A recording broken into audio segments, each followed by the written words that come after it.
Hi friends, welcome back to my YouTube channel. ನಾನಿವತ್ತು ಕಾಳುಗೊಜ್ಜು ಯಾವ ಥರ ಮಾಡೋದು ಅಂತ ತೋರಿಸ್ಕೊಡ್ತಾ ಇದ್ದೀನಿ. ತುಂಬ ಸಿಂಪಲ್ ಆಗಿ ಟೇಸ್ಟಿಯಾಗಿ ಸಖತ್ತಾಗಿರುತ್ತೆ.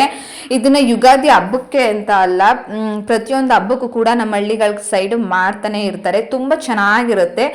ಅದಕ್ಕೆ ಇವತ್ತು ನಮ್ಮ ಹಳ್ಳಿ ಸೈಡು ಯಾವ ಥರ ಕಾಳುಗೊಜ್ಜನ್ನ ಮಾಡ್ತಾರೆ ಅನ್ನೋದನ್ನ ಇವತ್ತು ನಾನು ನಿಮ್ಮ ಜೊತೆ ಶೇರ್ ಮಾಡ್ತಾ ಇದ್ದೀನಿ. ತುಂಬ ಸಿಂಪಲ್ ಆಗಿರುತ್ತೆ. ಬನ್ನಿ ಹೇಗೆ ಮಾಡೋದು, ಏನೆಲ್ಲ ಬೇಕು ಅಂತ ನೋಡೋಣ. ಫಸ್ಟಿಗೆ ನಾನು ಒಂದು ಮಿಕ್ಸಿ ಜಾರ್ ತಗೊಂಡಿದ್ದೀನಿ. ಅದಕ್ಕೆ ಸ್ವಲ್ಪ ತೆಂಗಿನಕಾಯಿ ಚಿಕ್ಕ ಹೋಳಿರುತ್ತೆ ಅಲ್ವಾ, ಆ ಚಿಕ್ಕ ಹೋಳಲ್ಲಿ ತೆಂಗಿನಕಾಯಿ ಎಲ್ಲನೂ ಕೂಡ ಕಟ್ ಮಾಡಿ ಹಾಕೊಂಡಿದ್ದೀನಿ. ಅದಕ್ಕೆ 2 ಪೀಸಷ್ಟು ಚಕ್ಕೆ ಹಾಕೊಂಡಿದ್ದೀನಿ, 7-8 ಲವಂಗ ಹಾಕೊಂಡಿದ್ದೀನಿ.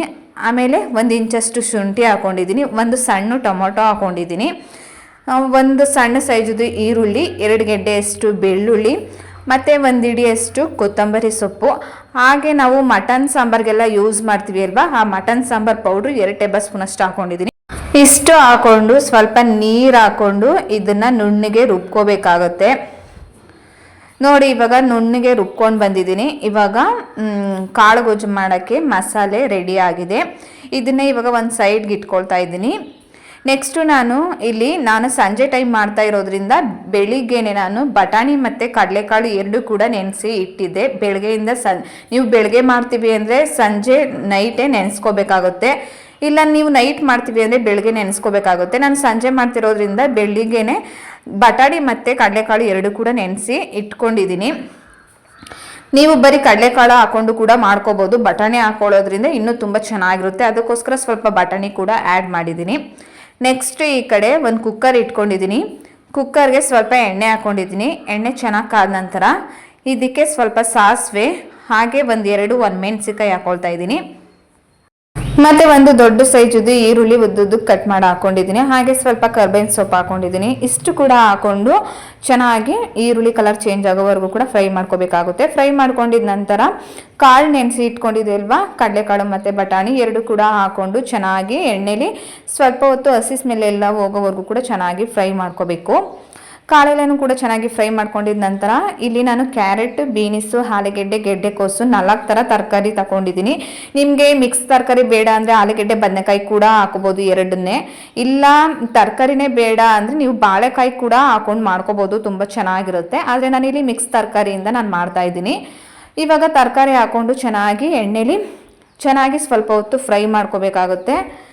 ಈಗ ತರಕಾರಿ ಎಲ್ಲನೂ ಕೂಡ ಚೆನ್ನಾಗಿ ಫ್ರೈ ಮಾಡ್ಕೊಂಡಿದ ನಂತರ ಇದಕ್ಕೆ ನಾನು ರುಬ್ಬಿಟ್ಕೊಂಡಿರುವಂಥ ಮಸಾಲೆ ಹಾಕ್ಕೊಳ್ತಾ ಇದ್ದೀನಿ. ಮಸಾಲೆ ಹಾಕ್ಕೊಂಡು ಚೆನ್ನಾಗಿ ಸ್ವಲ್ಪ ಹೊತ್ತು ಎಣ್ಣೆ ಬಿಟ್ಕೊಂಡು ಬೇಯೋವರೆಗೂ ಕೂಡ ಚೆನ್ನಾಗಿ ಮಿಕ್ಸ್ ಮಾಡಿಕೊಂಡು ಲೋ ಫ್ಲೇಮ್ ಇಟ್ಕೊಂಡು ಸ್ವಲ್ಪ ಹೊತ್ತು ಎಣ್ಣೆ ಬಿಟ್ಕೊಂಡು ಬರೋವರೆಗೂ ಕೂಡ ಮಸಾಲೆನ ಬೇಯಿಸ್ಕೋಬೇಕಾಗುತ್ತೆ. ಎಣ್ಣೆ ಬಿಟ್ಕೊಂಡು ಬರೋವರೆಗೂ ಚೆನ್ನಾಗಿ ಮಸಾಲೆ ಬೇಯಿಸ್ಕೊಂಡಿದ ನಂತರ ನೀರು ಹಾಕ್ಕೊಳ್ತಾ ಇದ್ದೀನಿ. ಇಲ್ಲಿ ನಾವು ಗೊಜ್ಜು ಮಾಡ್ತಾ ಇರೋದ್ರಿಂದ, ಕಾಳು ಗೊಜ್ಜು ಮಾಡ್ತಾ ಇರೋದ್ರಿಂದ ಜಾಸ್ತಿ ಏನು ನೀರು ಹಾಕೋ ಅವಶ್ಯಕತೆ ಇಲ್ಲ, ಸ್ವಲ್ಪನೇ ಹಾಕೋಬೇಕಾಗುತ್ತೆ. ಈಗ ನೀರು ಹಾಕ್ಕೊಂಡು ಎಷ್ಟು ಬೇಕೋ ಅಷ್ಟು ನೀರನ್ನ ಸೇರಿಸ್ಕೊಂಡು ಚೆನ್ನಾಗಿ ಮಿಕ್ಸ್ ಮಾಡಿಕೊಂಡು ಕೊನೆಯಲ್ಲಿ ನಾನು ಇದಕ್ಕೆ ರುಚಿಗೆ ತಕ್ಕಷ್ಟು ಉಪ್ಪು ಹಾಕ್ಕೊಳ್ತಾ ಇದ್ದೀನಿ.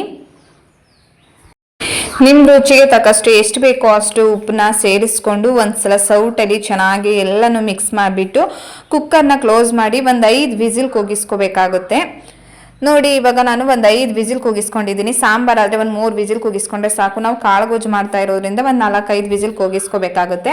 ಕೂಗಿಸ್ಕೊಂಡು ಇವಾಗ ನಾನು ಬೇರೆ ಪಾತ್ರೆಗೆ ಹಾಕ್ಕೊಂಡಿದ್ದೀನಿ. ನೋಡಿ ಎಷ್ಟು ಚೆನ್ನಾಗಿ ಬಂದಿದೆ ಅಂತ, ತುಂಬ ಟೇಸ್ಟಿಯಾಗಿ ಸಖತ್ತಾಗಿರುತ್ತೆ. ಈ ಕಾಳುಗೊಜ್ಜು ಹಬ್ಬಗಳಲ್ಲಿ ಮಾಡ್ಕೊಂಡು ತಿಂತಾ ಇದ್ರೆ ಇನ್ನೂ ತಿನ್ನಬೇಕು ಅಂತ ಅನಿಸುತ್ತೆ, ಅಷ್ಟು ಸೂಪರ್ ಆಗಿರುತ್ತೆ. ನಮ್ಮ ಹಳ್ಳಿಗಳ ಸೈಡಲ್ಲಿ ಈ ಥರನೇ ಮಿಕ್ಸ್ ತರಕಾರಿ ಹಾಕಿ ಮಾಡ್ತಾರೆ. ಬಾಳೆಕಾಯಿಲು ಕೂಡ ಮಾಡ್ತಾರೆ, ಅದು ಕೂಡ ತುಂಬ ಚೆನ್ನಾಗಿರುತ್ತೆ. ಈ ರೆಸಿಪಿ ಏನಾದರೂ ನಿಮಗೆ ಇಷ್ಟ ಆಗಿದೆ ಲೈಕ್ ಕೊಟ್ಟು ಕಮೆಂಟ್ ಹಾಕಿ. ನೀವು ಒಂದ್ಸಲ ಟ್ರೈ ಮಾಡಿ ನೋಡಿ ಹೇಗೆ ಬಂತು ಏನು ಅಂತ ನಮ್ಮ ಕಮೆಂಟ್ ಬಾಕ್ಸಲ್ಲಿ ಕಮೆಂಟ್ ಹಾಕಿ. ಮತ್ತೆ ನಾನು ನೆಕ್ಸ್ಟ್ ವೀಡಿಯೋಲಿ ಸಿಗ್ತೀನಿ. ಅಲ್ಲಿವರೆಗೂ ಟೇಕ್ ಕೇರ್, ಬಾಯ್ ಬಾಯ್. ನೀವು ಒಂದ್ಸಲ ಟ್ರೈ ಮಾಡಿ ನೋಡಿ.